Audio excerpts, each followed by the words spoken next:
sop theng zo na ding in kel ngoi no thi san theng chu anga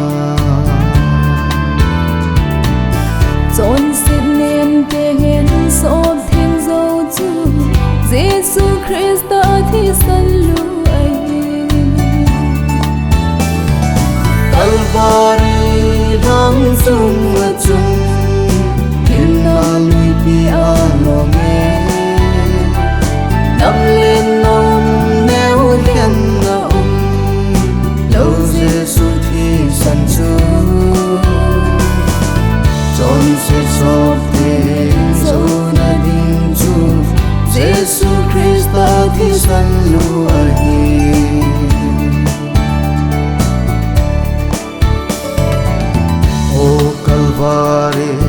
Calvary nam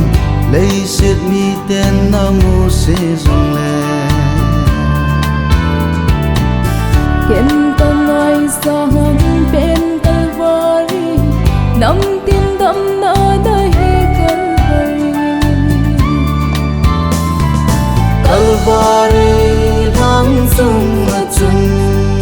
hin na lui pi a lo me nam lên nom neo hian na lo Giêsu thi san chu chọn se sop theng zo na ding chu Giêsu Christa thi san lu ai